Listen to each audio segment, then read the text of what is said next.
We're tracking the investigation into a shooting at a Lexington park that injured 5 people during a basketball game.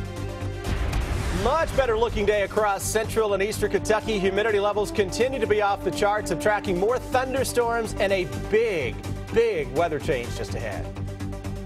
Also, it could be a break in the search for 2 convicted killers. What we've learned about items found in a cabin not far from the prison where the inmates escaped more than 2 weeks ago.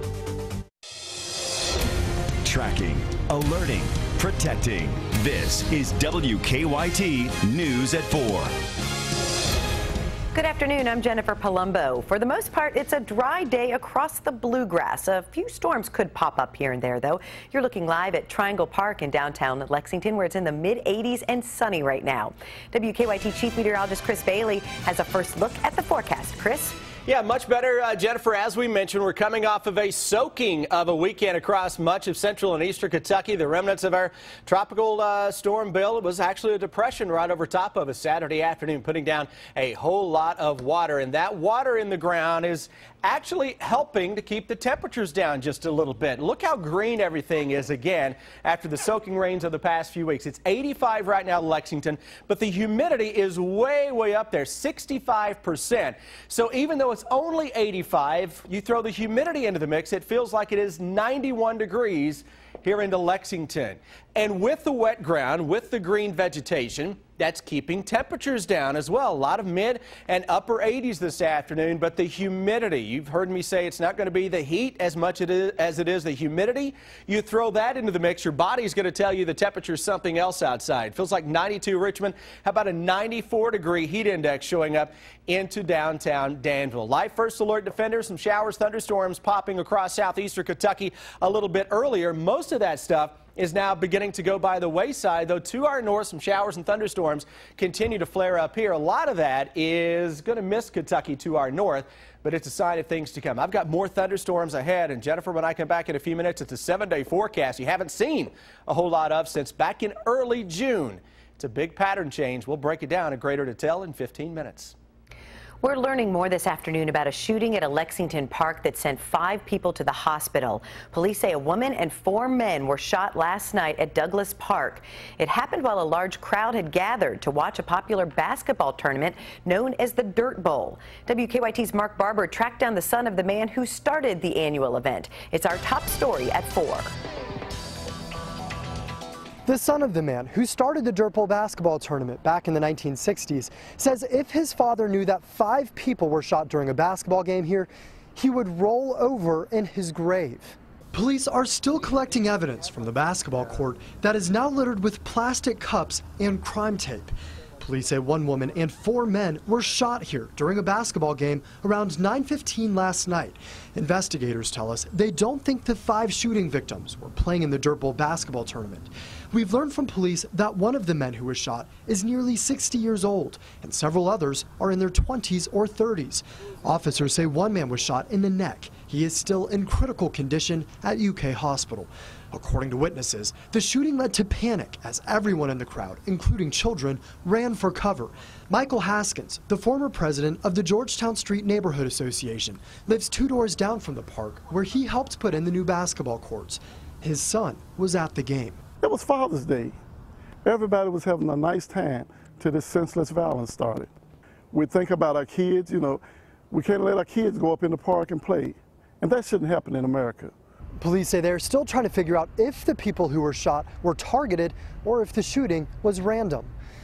In Lexington, Mark Barber, WKYT. Police tell us they believe there is only 1 shooter. They say they don't have much to go on other than that he was wearing a black shirt. Today marks 2 years since a Madison County teenager went missing. Brooklyn Farthing's family hopes a new website will bring in new leads. Farthing was 18 when she disappeared. She was last seen at a home on Dillon Court in Berea. Police have followed up on several tips, but so far nothing has panned out. Her family just launched FindBrookeFarthing.com and are offering a $14,000 reward for information that helps locate her. Investigators say a retired firefighter and his wife were changing a tire on I-75 when a car hit and killed them. The Scott County coroner identified the victims as 70-year-old Timothy Cantrell and his wife Susan from Independence. Investigators say the two were outside their car yesterday when two other cars lost control and one of them crashed into the Cantrell's car. They died at the scene. A man, woman, and 3 children in one of the other cars, UK men's basketball team. Carroll was also the editor of the Baltimore Sun and LA Times. Hear how he was remembered today, coming up at 5. Our reporters are working on a number of other stories for WKYT starting at 4:30. Amber Philpott is in the newsroom with a look at some of the news in progress. Good afternoon, Amber. Good afternoon to you, Jennifer. We are learning more about the murder of an 86-year-old Rockcastle County woman. The new information came during a hearing for Tabitha Howard and Kimberly Slusher. They're accused of killing Mary Hinton during a home invasion on June 2nd. Police testified today the women hit Hinton in the head with a flat-screen TV, which is how she died. They say the pair went to the house to steal money for drugs. The case has been sent to a grand jury. We'll have more details revealed about the case in court today coming up on WKYT News at 5. Well, they said they thought it would be a lizard, but when the Jessamine County Animal Care and Control showed up to a Nicholasville home, they found an alligator. Animal Control said they received the call about 10 this morning, reporting an alligator was found in an outdoor goldfish pond. Sure enough, Animal Control caught a 2-foot alligator. They believe someone may have brought the animal home from Florida. We'll have more on the mysterious reptile, including where it's staying for now, coming up on WKYT News at 5:30.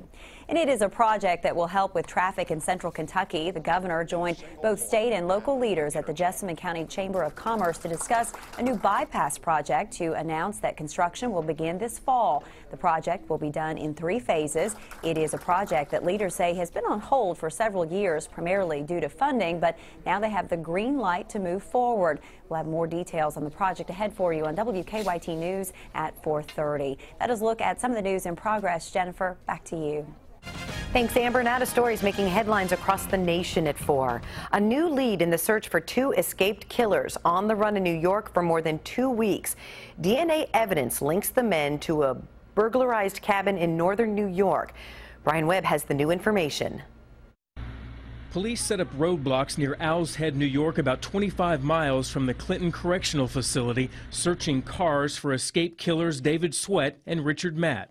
Law enforcement sources told CBS News DNA from both escapees was found in a vacant cabin that had been broken into near Wolf Pond in the Saranac Lake region of New York within the past 24 hours. At a news conference, police would only say they recovered specific items from the cabin, and they warned seasonal cabin owners in the area to be on the lookout. If you return to your camp and anything is out of place, call 911 immediately. Police also ended the massive search over the weekend in western New York near the Pennsylvania border, declaring the area clear after a couple of reported sightings. As the manhunt moves forward, police confirm a second prison employee has been suspended in connection with the escape. He is on administrative leave. He is part of the ongoing investigation. But police are not releasing details of his alleged involvement. Brian Webb for CBS News, New York. Sweat and Matt are now on the U.S. Marshal's most wanted list. A newspaper report says at least one Republican presidential hopeful will return a campaign contribution from the leader of a white supremacist group cited by Charleston church murder suspect Dylan Roof. The Guardian reports Earl Holt, leader of the Council of Conservative Citizens, made $65,000 in donations to Republicans, including Kentucky's Rand Paul, Rick Santorum, and Ted Cruz. Cruz is reportedly planning to return the money. Rand Paul says he'll donate the money given to him from Holt to the Shooting Victims Fund. Follow WKYT online at WKYT.com. Join the conversation on Twitter and become a part of the WKYT Facebook family.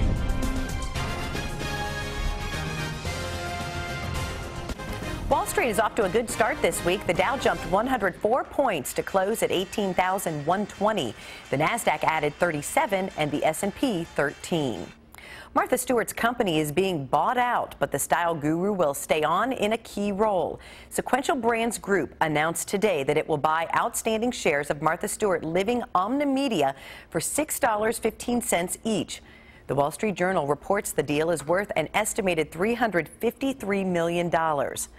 According to a statement by Sequential Brands, Stewart will serve as Chief Creative Officer in the new company. She'll also be a major stockholder and sit on the board of directors. A California company hopes to Uberify the trucking industry by connecting truck drivers looking to haul extra shipments with distributors that need to ship freight. Chris Martinez has details. In his 18 years as a truck driver, Cesar Lopez says it's never been so easy to find his next haul.